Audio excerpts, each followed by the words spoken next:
Welcome in, everyone, to the Highlight Zone's Iowa High School Football Playoff Preview Show. We've got 16 local teams, and the road to the Dome starts this Wednesday. I'm here with Guth, joined by Brian Stocking, Kevin Core. I'm sure these guys are excited for the playoffs. They've been covering high school football in the area for a very long time, and the first round, we're going to break things down. It's the best time of the year. Let's start with Class 4A. We've got the North Wildcats at Bettendorf Bulldogs. And we'll start with North. First time in the playoffs. That's a pretty big deal for the school. Yes, and history is a good guide for North. Central and West both went to the state their first time, one state. North also is the last Davenport Public School team to beat Bettendorf 15-7 in 1997. For North to beat Bettendorf, there are four things they have to do. One is they cannot turn the ball over. Bettendorf is very proficient at making miscues into touchdowns. Two, do what you do, Wildcats. You run the football. You ran for 419 yards against Central. You also had an 8-minute drive against Iowa City West. Control the football. Third, do not get into third and longs. You're proficient at moving the ball in 3 to 5 yard chunks. You get into third and long, that plays to Bettendorf's strengths and not to yours. And fourth, believe. Believe you can do it. They do all four things, they can definitely give Bettendorf a run for their money. You certainly have to believe. Obviously, on the opposite side, Bettendorf, a very good team, undefeated, ranked number 2 in the state. Yep. Kevin, is this a team you think could go all the way to the Dome this year? They definitely have the balance that you need to win a state championship, and that's been wildly special since he's been there. You look at the quarterback, Odin Reidenauer. He's thrown for nearly 1,500 yards in the air, so you try to take him away, and then you go to Dax Emerson, who only has 18 touchdowns on the year. Once every 7 times he touches the ball, he gets in the end zone. And they've really rolled through this season. They opened up with Assumption, and Assumption is the only team this year that's came within a score. North is going to have their hands full, but I think they knew coming in, whether they played PV, whether they played Bettendorf, whether they played Kennedy, that they were going to have a tough match. And I mean, they got to use this as a feather in their cap, too, as recruiting goes on to say, hey, look, the Wildcats can make the playoff, no matter what happens in this first game. We've got another head-to-head matchup in Class 4A, Muscatine Muskies at Pleasant Valley. For Muscatine, they've got a great offense led by Alfonso Soko. They better have backup for the scoreboard operator because that guy might be tired at halftime. Both teams can score the football. Muscatine has scored 40-plus points 6 times this year, including their last 4 games. Pleasant Valley scored 31 or more in the last 5 games. And Muscatine scored 41 points in the last 2 games each and lost. And the reason is their defense gives the points away as soon as their offense gets them. But getting back to Alfonso Soko, 4 touchdowns in the season finale. He's got 17 on the year. Logan Witchers, their quarterback, has 16 touchdowns. Muscatine's going to be a tough out. I don't think that Pleasant Valley was happy waking up and seeing them in their bracket. He's got all these notes, but he's not even using them. He just knows it all up here. Just full of stats. You're going to hear plenty of them throughout this show. On the other side of the ball, we got Pleasant Valley. Terry Saul's their quarterback, and he's pretty good. Oh, he is definitely good. And he doesn't throw much, but you also got to watch out when he runs, because not only can he put the points on the board through his arm, but his legs are very well. And for PV, the key is going to be defense. If you're Muscatine, you want this to be a scoring fest. You want this. You want the scoreboard operator to get tired, put 40s and 50s on the board. Ben Slavens has been a great defensive player for PV, getting in there and stopping the run. He's going to have his hands full trying to stop Soko and trying to stop Johnson. We've got a couple more matchups in this 4A class. We'll start with Hempstead at North Scott, and the Lancers have a couple good ones in the Brown brothers. The Brown twins, I call them. Kier Brown has rushed for over 1,200 yards and 18 touchdowns this season. Keel Brown, his brother, 900 yards rushing, 5 touchdowns. But Ben Wilkinson, their defensive back, he had 5 interceptions the last 2 games, including tying for the state record this year with 4 in 1 game. It's going to be very tough for Hempstead to move the football, but they do have some players. Tay Collins ran for 251 yards in their last game with 3 touchdowns. Finally, wrapping up Class 4A, we've got the Clinton River Kings at undefeated Cedar Rapids Kennedy, and that'll certainly be a tough test for them. And this is you could not get a game of more polar opposites than this game. You got Clinton, who throws the ball all over the place, and you got Kennedy, who runs the ball all over the place. This is all going to come down to Clinton's offense and what Johnny Sullivan, top 10 quarterback in the state, completing 60% of his passes, over 2,000 yards, and get this, 23 touchdowns, 5 interceptions. That's pretty good. Any quarterback would love that name. Theo Harris is #1 target, 67 catches, over 1,000 yards. He's also top 10 in the state. Their defense is going to have to step up, though. As a defense, they have 0 sacks on the season. They only have 2 picks. They got to find a way to stop Kennedy, and even if Kennedy gets in the end zone 2-3 times, they're definitely going to score that many points on the board. So it's going to come down to their defense making stops and their offense putting up the points. And Kennedy does do that 7 times this year. They allowed 1 scoreless. Clemson also has another threat. Gage Harris ran for almost 1,200 yards, 12 touchdowns. Exactly. He had 3 times this year where he ran over 205 yards. The Harris boys and Sullivan could definitely keep Clinton in this one. And Kennedy really hasn't been tested since the second week of the year. They started off with a 3-point win over Iowa City West and then a 4-point win over Washington. After that, they've kind of Breezed had through. an easy way through. So if you can keep it close, you might be able to shake this team. That wraps up Class 4A. Let's move on to Class 3A. We got Wahlert at Assumption. I just watched them win a district title.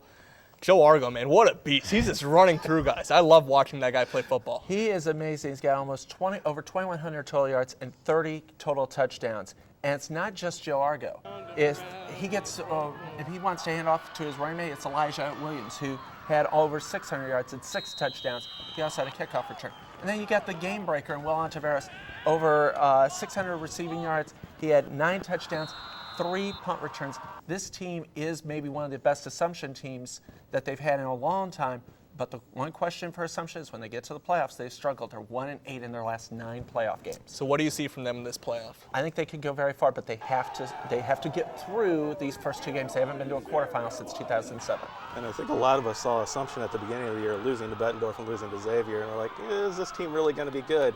But then we realized they lost to Bettendorf and they lost to Xavier. I mean, they have just come on strong the second half of the season, and they've almost looked unstoppable. Hadn't really been tested until this final game against Washington. And they haven't lost at home yet, so. And they'll have at And least. this game's at home, so that They'll goes in their have to- favor. At first of their 2 will be at home for sure. And all of their wins that they had in the middle of the season, one of them was against Wahlert. So this is a rematch that they know they can win. Yeah, and they did the first one without Will Ontiveros. Almost 536 yards against Wahlert. They clobbered them 45-21.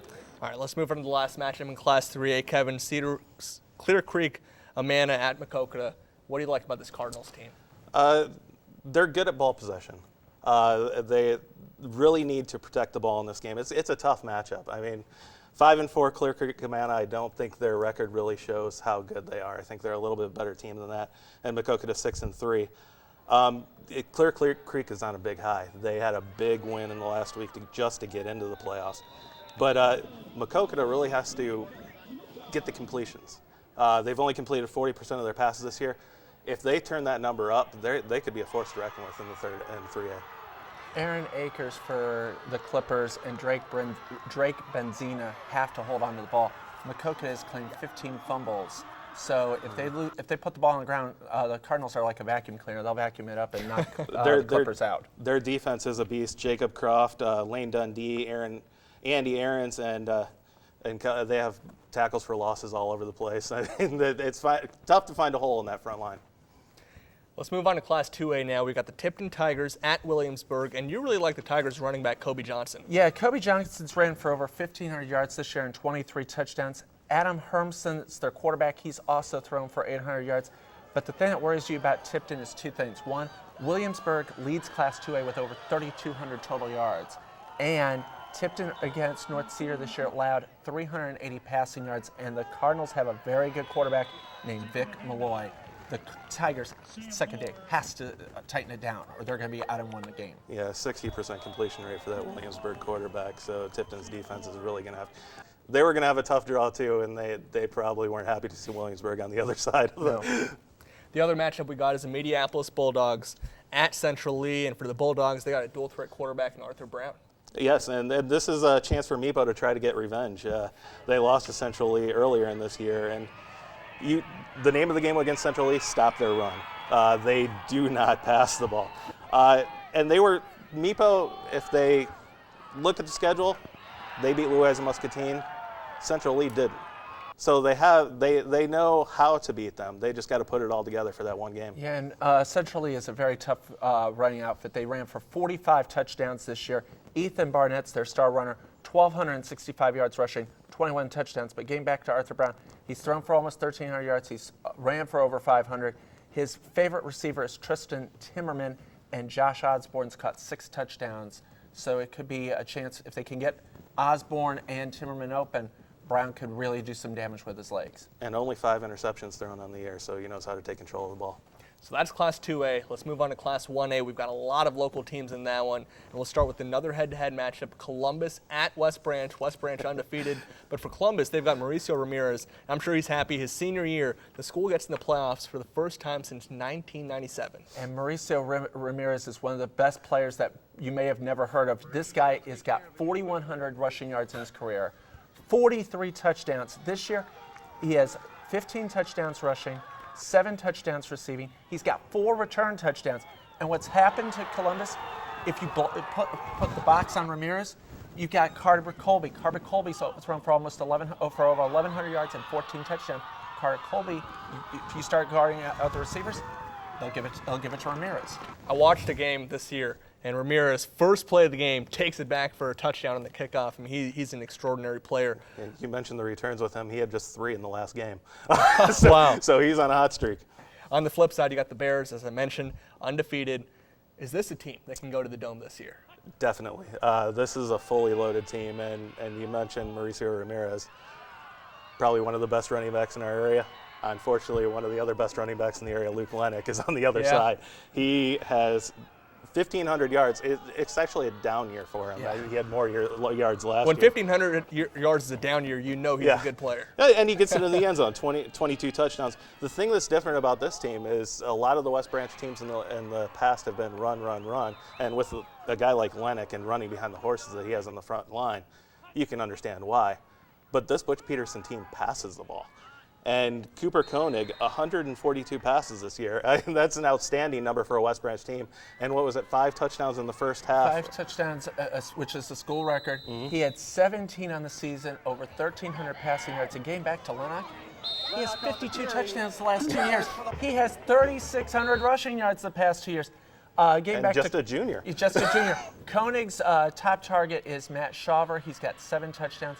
The only thing for Columbus, which is good, they forced 22 turnovers. So but West Branch doesn't turn the ball over. They're too disciplined for that. But if Columbus couldn't get a couple of turnovers, they might be able to keep it in, a pull-out upset. And we talk a lot about the running backs in this game because, of course, they're the focus. But West Branch defense, they are a hard one to push through.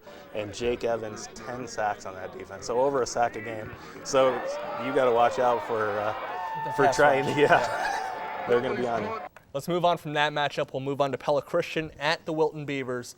And you have a pretty cool story about Javin Drake. Yeah, I saw Javin Drake play baseball this year, and he's one of the top pitchers in the area. And obviously, he goes from the pitching mound to the quarterback controls. He's got a great arm, over 1,400 yards passing, almost 2,000 yards total offense. Bryce Overson also has 600 yards rushing. Evan Reifert, 595 receiving yards, 4 touchdowns. But Drake is the leader of that team.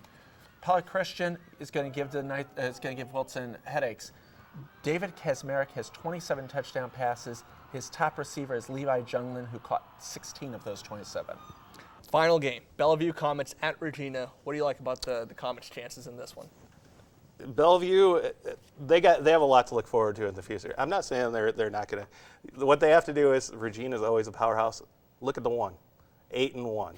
So you know that they can be beaten. But for Bellevue, I don't want to say they backed into the playoffs because they won 3 of their last 4 to get in, but a couple of losses in the week put them in. They're being led by a freshman at quarterback and a sophomore at running back. So they have a lot to look forward to, and the seniors on defense have just been all over the place. Yeah, the freshman, Cade Doherty, has thrown for almost 1,200 yards, 44 tackles for loss, 12 sacks as a team. Peter Kilberg, who you mentioned, 579 rushing yards. This is a young team. Regina is led by Nathan Staver, who has 22 total touchdowns, and Nick Phillips, who has 11 touchdowns rushing. And Doherty's a sophomore, I think. Yes. I give him a freshman. Yep. Made him a little younger. Yeah, they're a young team. They'll be back next year for sure. Let's move on to Class A. We're going to wrap things up with this. North Lynn at Winfield Mount Union. What do you like about the Wolves? The Wolves are a very good offensive team. They move the ball. They've scored several touchdowns. North Lynn has a quarterback on their team, Logan Novak, who threw for 434 yards this year in a game, 3rd best in the state of Iowa. Winfield Mount Union, they've got a good passer too. His name's Colt Rosser, 16 touchdowns, 8 of them to Garrett Baker, and they forced turnovers, 14 interceptions, 23 total turnovers. The Wolves' defense is tough. And we'll wrap things up with Danville Bears at BGM Brooklyn. Danville, another one they're going to have a big hill to overcome. But once again, they have a lot to look forward to. This is the freshman quarterback that I was talking about, Bryce Carr, 707 yards. Great job for a freshman quarterback and a sophomore running back who's put up 289 yards. So when your offense is being led by these young guys, this is great experience for them to have. And they have a lot of senior leadership on defense that has to shut down a very, very potent offense.